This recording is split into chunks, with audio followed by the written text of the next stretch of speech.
Why do humans try to map states and emotions down the front of the body?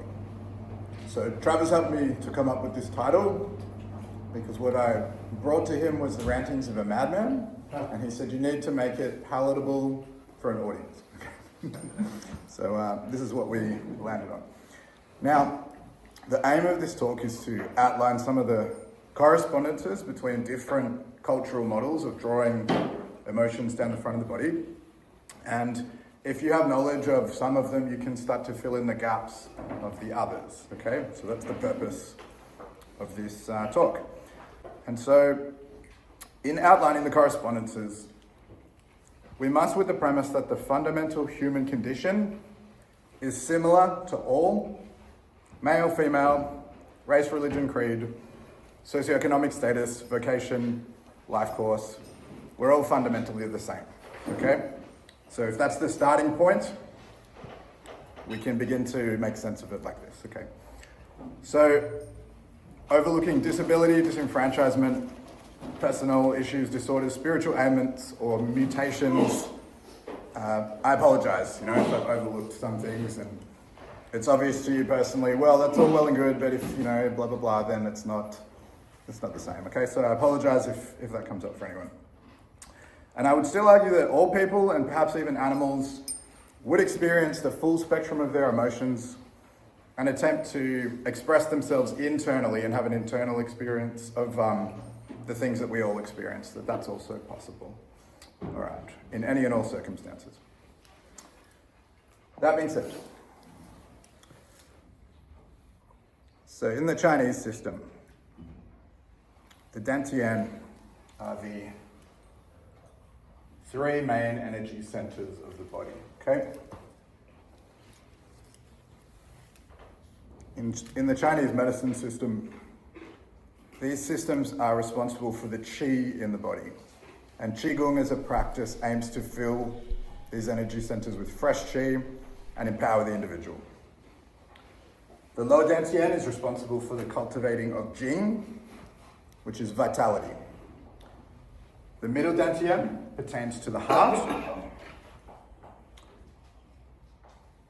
and maintains shen, or spirit. The upper dantian apparently transforms the shen into wu wei, right?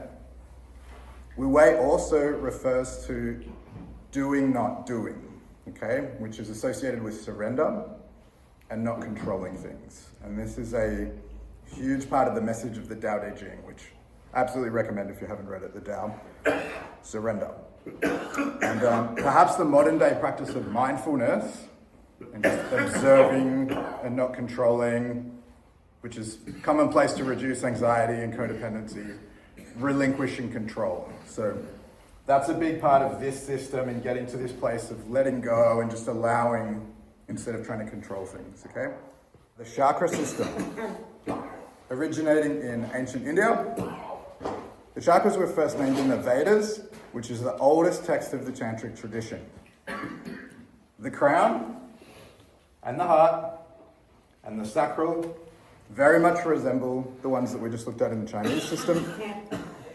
And if you did notice, there was the yellow furnace and the yellow cord in the furnace were also in the last image. And there's no discrepancy between the meanings of those in this system either. The chakra system is more clearly related to body parts and offers a clear purpose for each one, which explains why the system has maintained popularity across different cultural traditions. It is prominent in Buddhism as well as Hinduism and the New Age spirituality, and it's very popular with yoga enthusiasts, and many meditations are in circulation of the energy of the chakras. It has also been known to correlate with the modern day hierarchy of needs, okay? What do you say, also the hierarchy of needs? So Maslow's theory is saying maps onto this as well. Yeah, and recently I've started to see, not entirely with the Kabbalistic, but it's sort of, you got to do this one before you do this one, before you do this one. You can't be thinking about having a relationship if you're homeless. Like, you need a home and security and foundation before you start trying to seduce a beautiful woman, it's like, where you can take her, you know. You're not limited by location, right? I agree with that, but I also I know somebody that's from another from one of the Hare Krishna, and I was asking her about the chant that they use and about what centers it, which chakras it's meant to be. Because with chakras, sometimes there's particular sounds or that can resonate with certain centers. And I asked her about their one, I can't remember, their Maha mantra or something. And she said it does all of them in that one chant, which led to a discussion exactly as you're saying, like, it does all of them and you don't really need anything else. And from their perspective, that's it. You don't need to do anything else. I don't know whether it's correct or not, but it was just an interesting perspective. I mean, I know it's probably a dogmatic one, it's a religion after all, but yeah, it's just curious. It's good if you can get the frequency that gets all of them. It's good times, yeah. Save a bit of time. Okay. Now, if you can see in the bottom one, they start to actually line it up with the glands, okay? So this is where things get interesting. Because if long before they were cutting people open, they were sort of mapping, there's kind of a feeling here, and it's, we resolve it this way, we resolve it socially, we resolve it physically or whatever. And then hundreds or thousands or whatever years later, they started to go, okay, that's the adrenal gland. Like when you feel fear, it secretes adrenaline, which makes me aggressive to fight my way out of danger. Long before they could measure it, they were measuring the behavior of the glands and calling them something else and drawing symbols and stuff like that. So I find that really fascinating and interesting, and across the different cultures and traditions. Could I just throw in, what about the humans? Humans, yes, okay, the four. Yes. Please. Is that no, it's a question. Do they correlate in any way? Because as you're saying, humanity has got to a point in history where it was pinpointing certain glands with certain behaviour. Yeah, and I was just wondering whether the humus was perhaps just a simplistic arrangement, explanation, because this is dealing with at least 7 places on the body. Yeah, I haven't, you're saying like the black and the yellow and the green. Yeah, I haven't mapped them to any other correspondences though. Has anyone else seen that they do map to other separate or something? One way to think about that is phlegmatic and whatever the others are. Black phlegm. maybe Might maybe one way of thinking about that is they are connected to elements, because like phlegmatic, melancholic, they are connected to each of the 4 hermetic elements. Okay. And one of the ways to consider the hermetic elements in the body is, I mean, it varies across different traditions, but it's like you have earth in the legs, Yes. and you have water in the belly, air in the chest, and fire in the.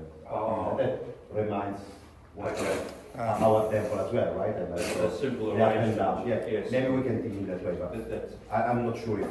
I think it's more like how the energy moves. I guess. yes. But, yeah. So the 4 worlds, you're sort of saying that. Yeah, That sort of goes. Yeah. That's one way of thinking. Let's all look into that afterwards. Yeah. I like how you've mapped the glands there, like the endocrine system.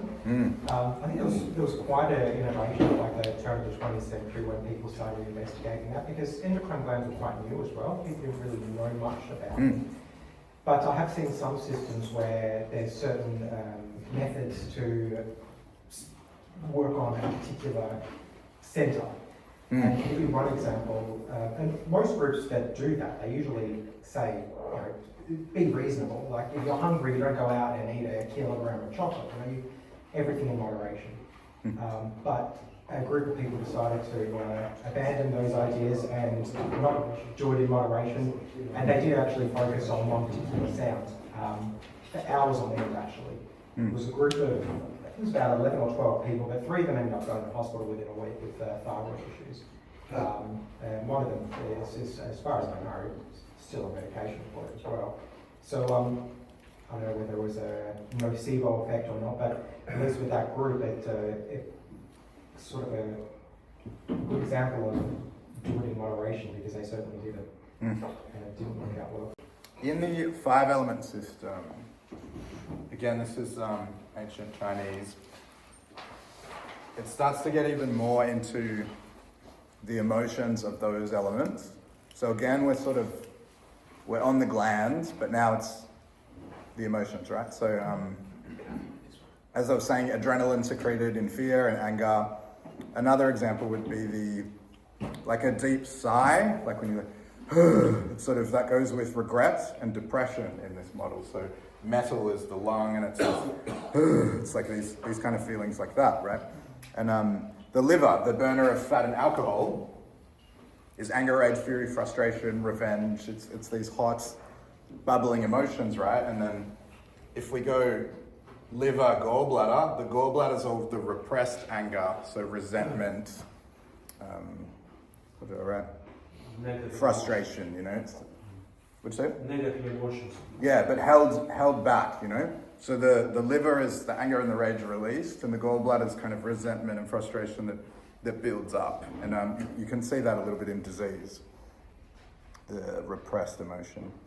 So the Chinese meridian system's popularity is more related to understanding the emotional experience and trying to circulate, as we're saying with the qi, but it's through the meridians in the body, we're trying to sort of release the emotions so they don't become repressed and stagnant, and you know, we release the anger instead of building resentment and potentially getting sick. So it's nice that it has these sort of esoteric essences of the elements, but it's actually very practical in releasing like illness from the body. Okay, fan favorite. So the Jewish and hermetic and Gnostic model of mysticism quite clearly, closely resembles the chakra system, and therefore the dantian. So we still got 1, 2, and 3, but we start to get this dichotomy of what I like to think of as chakra dilemmas. And I was already sort of thinking about that long before I got into the Kabbalah, like this kind of anxiety, confidence, and how much is too much confidence where you find someone arrogant, and then how much is too shy and like you never back yourself and you don't take risks and stuff. So while the tantric tradition suggests meditating to balance the chakras, just kind of with the breath and stuff, the Tree of Life quite obviously asks us to traverse the dualities with like an understanding, right? So it wants us to walk the path and learn how to balance them, and then anytime it sort of comes up again, you know how to balance them, right? So the gate between the pair, whichever pair, being a place of contemplation and mastery within itself. All the centers offer the pathway to Tifereth, right? And let me just ruin it. I really hate when people do a 3D model and they do the tree and there's 10 or whatever, but let me just ruin this for everyone. So if we had, so this is Boaz and Jachin here, right? You know, we've got one of each. And we put Masad and Makut, tear up there. Alright, is everyone on board? Everyone can see what's happening here? What I've come to believe is that Tifereth is back here, and that's why it looks kind of like it's 3D, because that one connects to all of them, and it's behind, okay? It's obviously not the wrong size to be behind, but if you look, all roads lead to Tifereth. The sun is the center of the solar system. So what is Tifereth in your context? The heart, you know. Which is Kabbalistic and Christian in that sense. If Christ is at Tifereth as well. Christ consciousness. It is the heart. Thank you. Do you think that is the answer to the human condition as well? That the tree sort of says, like, if you live in your heart, then it all sort of makes sense, and you've got access to all things. And that was Christ's message to us as well. Yes. In so many ways. And a form of integration at this level, perhaps. Heart level, yeah. Okay. I will just say on the tree.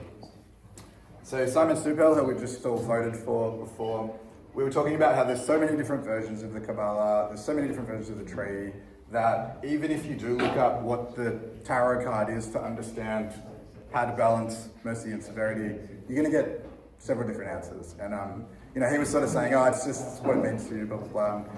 and I remembered, you know, I'd read strength is the answer. Strength is how you parent without being too severe, but without being too permissive. You can't let the monkeys run the asylum, but if you're too stern, then they hate you and they don't listen to you anyway. It's this, and how do we balance that? And it's like strength. It's like, okay, but then another one said death, and another one said the chariot. And I quite enjoyed pondering all of them in that context. Yes, strength gives you the ability to choose. Yes, I'm driving the chariot. I'm not letting the world happen to me. I'm driving the chariot. And death, sometimes you just got to let things go, you know? You just got to pick your battles, you know? Just let it go. It's not... And all those things made me feel like I was getting somewhere, you know?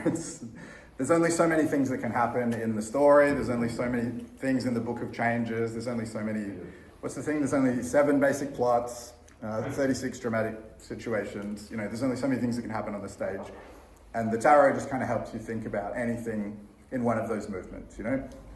And we'll get to the Book of Changes in a minute. Before you mentioned about contemplation leading to mastery, how do you describe that on the tree? Is it a Sephirotic association or a pillar association, such as mildness and severity leading to the middle path being your mastery? I don't know. It's a question, not a statement. Yeah, well, I think in all the different treatments, people try to give you clues on how to think about it. 1, 2, 3, 4, 1, 2, 3. Let's do the 10 Sephirot. Let's do the gate. People have different ways of doing it. And yeah, there's one at the end I'm going to get to that sort of has different things for your intention. Like, let's do this bit, let's do this bit, and stuff like that. But I think different teachers emphasize different things to try to make it easy for us to sort of... Are we going to start with Jachin and Boaz? I'm pretty sure that's why Blue Lodge is designed that way. It's just, and then, you know, say, oh, actually, there's a middle pillar. Jacob's ladder, you know, these little clues that everyone in this room was looking for, and a lot of people that have never made it to this room were not looking for, so they didn't find them, you know, so it's just a trail of crumbs, and if you follow it, you follow it, and if you don't, you don't. Now, if you've seen this before and it looks familiar, it's because I stole it from Sebastiano's talk. But again, it's quite easy to draw some correspondences here. Now, I find that this kind of Ein, Ein Sof, lines up quite nicely, and then these will be the top 3 in the tree. Vaguely, Tifereth, and then the elements, and then this being Malkut. In the Taoist tradition, they talk about 10,000 things, so that's very like the earthly plane of animals and stuff, you know, as opposed to spirit and conceptual, and that is like the earthly plane is stuff, and 12 branches, maybe that relates to other things that come in 12s, maybe it doesn't, I don't know. But while we're having fun looking at how things line up, I think this kind of nicely fits the top of the tree, this kind of nicely fits Malkut, and you could say the sun is here. We're starting to see some I Ching. As I was saying before, the Book of Changes, there's only 7 things that can happen in the story, and this starts to happen in one of the other models. Okay, now human design. This is a newer one. I saw like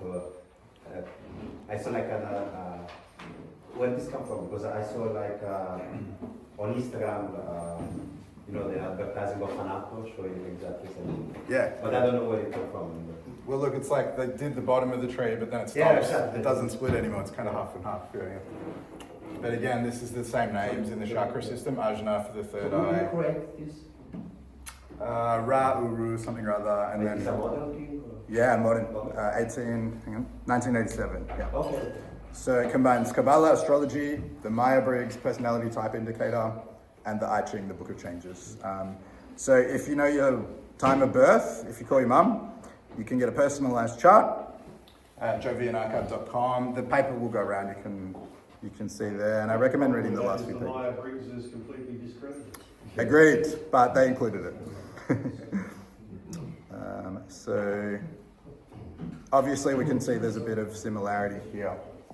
Now, what's really amazing about this one is, instead of like you contemplate the gates, whether it's the tarot cards or what does it mean to you, it gives you a personalized, you should read this, you should read this, you should read this for the I Ching, right? And it's human design gates. You can just search human design gate 7.2 and it'll tell you, you know, that's the sun, that's the north node, south node, Mercury, Venus, like these things according to your birth chart. And it's supposed to help you to unlock your capacity for life. It's really personal as opposed to like, let's all discuss the Kabbalah and what it means to us, and maybe we believe the same thing, and that, you know, brings apart freedom. This tells you how to do it for you and for your time of birth, etc., which is really quite nice. It's needlessly complicated, and it's taken me a long time to get to the middle, but I very much recommend it.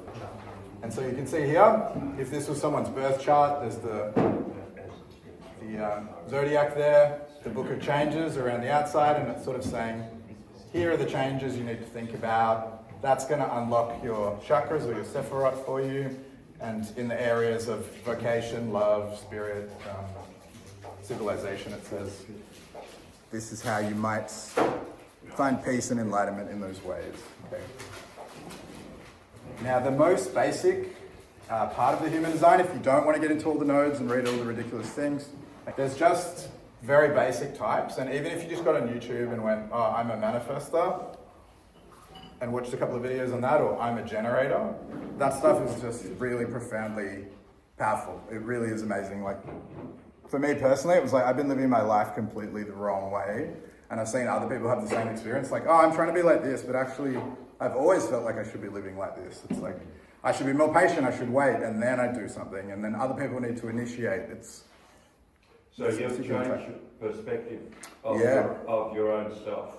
Yes, and what I put it down to is if we're trying to copy the guidance of someone who doesn't have the same type, you know, like your dad's always said, oh, you got to be more like this, and so you try to, and it's like, no, I'm not like that, I'm more patient, or I'm more assertive than that, and we've been doing it the wrong way because someone modeled that to us or told us to, and it's like, oh, actually, I thrive when I do something else. Some would use astrology to investigate themselves and who they are. Similarly, whether others would find that a valid system or not, it certainly works in the shade tree. Do you mean it illuminates, like, I should be doing it this way? Sort of, Yes. It is really a personality description and indications of those, if you like, energies or directions that you're likely to take. Yeah. And what works for the individuals. Yes. What might be right for you may not be right for some. Yes. As they say. That's complicated because it has the ascendant at your birth, the sun, sign, and the moon. So you have 3 factors in each of them with a degree of influence. Yeah. And you get personality types. But that wheel is encompassing in those ideas, isn't it? Yeah, and this is starting to, it's more obvious here, but yeah, the sun at your birth and your moon sign, and this.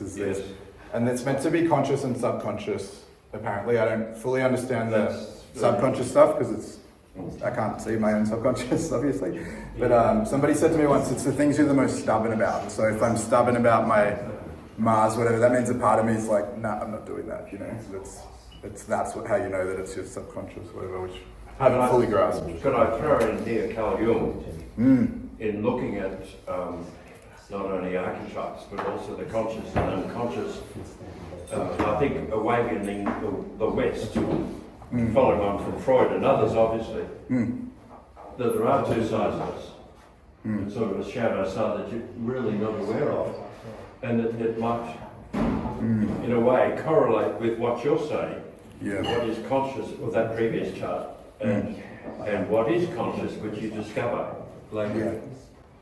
Yeah. This is kind of up for grabs, and then these we just sort of, apparently the black ones we need to just kind of, better keep an eye on that because it's going to happen whether I like it or not. Like my subconscious is going to keep sort of pushing me in this direction. So the creator of the gene keys worked with the human design guy, and they had some split, and he went off and did his own one. And look, this looks a lot more like our thing, right? So Gebura and Hesed, they're just on the side now, okay? And darts allowed, and pretty much the same. Second, what's really interesting about this system is they say, if you understand love and relationships, you do this kind of, you contemplate these ones. If you're thinking about your greater purpose, it's the supernal and the with Dart as well, and you kind of work on those. and then your genius is Malkut Keter, and then it's very messy, just the pillars, pillars and shakim, and that's your genius. That's like what you're naturally good at. But what I find really interesting is these, in the way that they ask you to contemplate them in this system, is this kind of this dialectic synthesis, like Hegel said, is like, it's good, it's bad, but what's the overarching essence of this dilemma? So anticipation, the shadow is fantasy, and then the overarching thing is emanation, all right? So the emanation thing sounds so vague, it's like, what are we even getting at? But if you think about, if anticipation is the gift, is like the joy of waiting and looking forward to something, the shadow of that is fantasy. Like, what if you're looking forward to something and it doesn't happen, or it's a delusional fantasy? You gotta be careful of it being a delusional fantasy. But the essence of anticipation and fantasy, and the pros and cons and the shadow and light of that, is emanation. And it's kind of hard to grasp until you've done the dark and the light of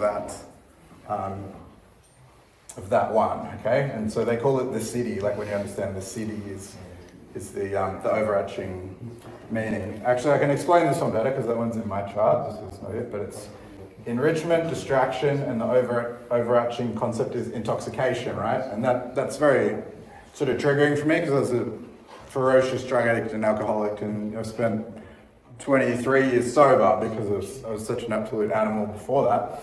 But if you look into, if enrichment is the gift and like being rich with emotion and pleasure and stuff like that, and the shadow is distraction, like you don't want to get too distracted by earthly pleasures. You know, you're missing out on not only our spiritual things, but our practical things. Like you can't just like eat pizza all day and not go to work. Like that's impossible, as much as we'd all love to do that.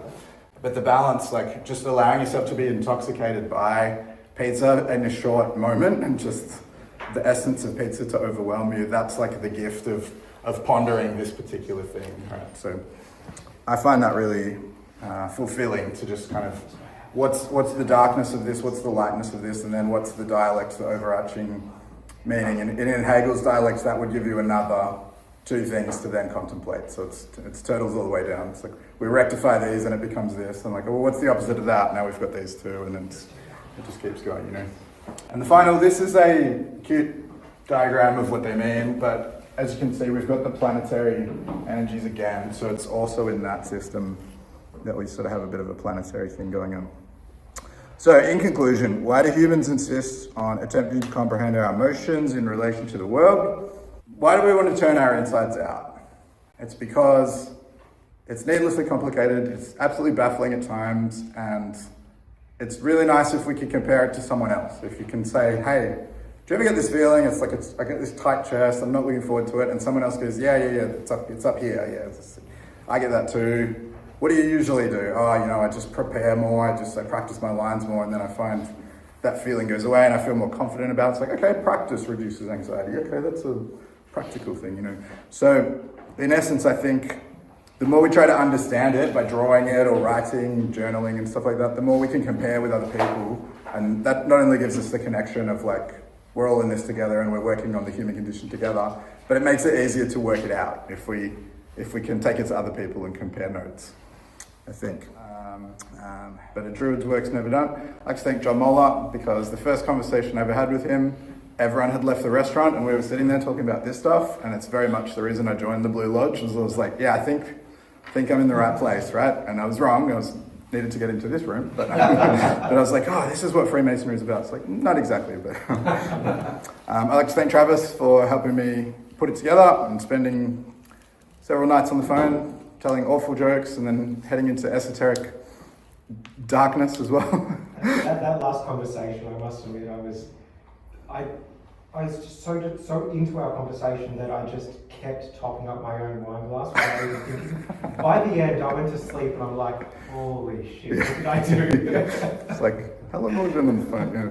And I'd like to thank Fred for some of the conversations we've had that helped me to get my head around some of the stuff as well as we go. But I really think that the more we can map things and try to understand them, the more we can compare notes with other people and get a grasp on this bloody human condition together. Thank you very much.